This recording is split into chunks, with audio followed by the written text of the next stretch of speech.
नमस्कार मित्रों। जीवन का परिभाषा समय के साथ बदलती रहता है, लेकिन चरित्र का महत्व कभी कम नहीं होता। आज हम जानेंगे हिंदू शास्त्रों और माइथोलॉजी की नज़र में चरित्रहीन पुरुष कौन है, उसके लक्षण क्या हैं और उसके कर्मों की सजा क्या है। रिलैक्स हो जाइए, हेडफोन्स लगा लीजिए और चलिए टाइम ट्रैवल करते हैं महाभारत और रामायण के संसार में। मनुष्य जीवन को अगर कोई एक शब्द बयां कर सकता है तो वो है चरित्र। श्रीमद् भगवद गीता कहती है, कर्मण्येवाधिकारस्ते, सिर्फ कर्म ही आपका अधिकार है और वही आपके चरित्र की असली पहचान है। शास्त्र कहते हैं, जो अपनी इंद्रियों पर काबू नहीं रख पाता, बार बार झूठ बोलता है, दूसरों का शोषण करता है, वो चरित्रहीन कहलाता है। द्रौपदी का चीरहरण। कौरव सभा में दुर्योधन, दुशासन और शकुनी की कुटिलता चरम पर पहुंची। कृष्ण का सवाल था, किसका चरित्र बड़ा? दुर्योधन, महान योद्धा होते हुए भी उसने स्त्री का अपमान किया, इसलिए वो चरित्रहीन कहलाता है। सभा में विदुर, भीष्म, द्रोण जैसे विद्वान बैठे रहे पर बोले नहीं। क्या वे भी चरित्र की परीक्षा में असफल हुए?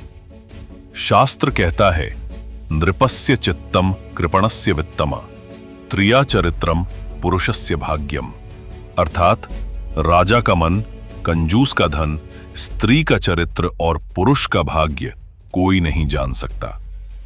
संदेश यही है, चरित्र बिगड़ने पर राजा हो या आम व्यक्ति, सबका पतन तय है।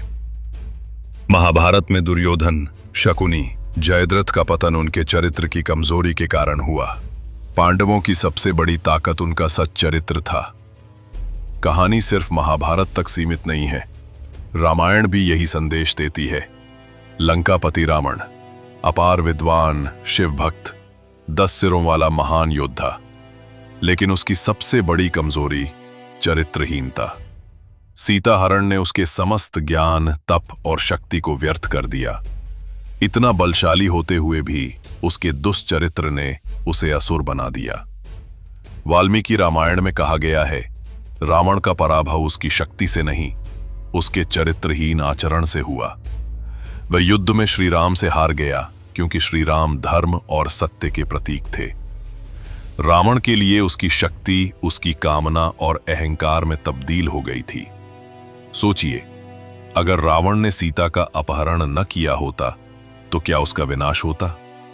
चरित्र की कमजोरी ने न सिर्फ रावण को बल्कि पूरी लंका और वंश को नष्ट कर डाला।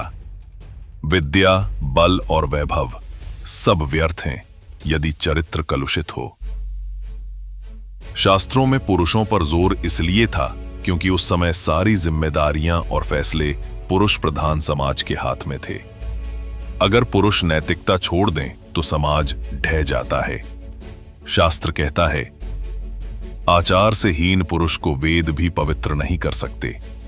ऐसे लोग स्वाभिमान और सत्य का अर्थ नहीं समझ पाते। जब शक्ति मिलती है तो ही असली परीक्षा होती है। चरित्र डगमगाए तो खुद का, परिवार का, राज्य का नाश निश्चित है। पश्चाताप करो, पुनः श्रेष्ठ बनो, लेकिन जो खुद को बेहतर नहीं बनाता उसके हिस्से सिर्फ नरक यात्रा है। यही गरुड़ पुराण सिखाता है।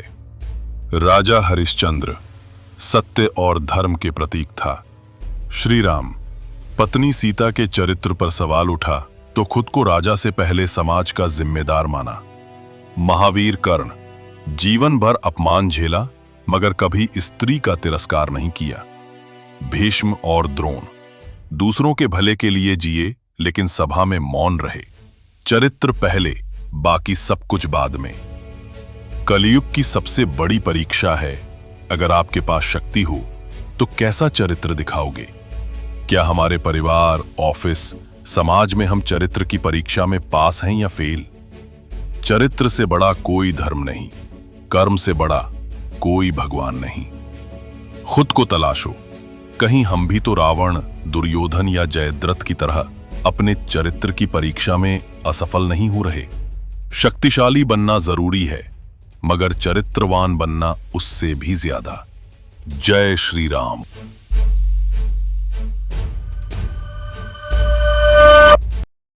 ऐसे ही और भी अद्भुत और ज्ञानवर्धक वीडियो देखने के लिए हमारे चैनल से जुड़े रहिए।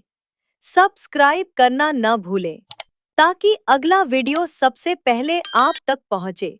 जय श्री कृष्णा।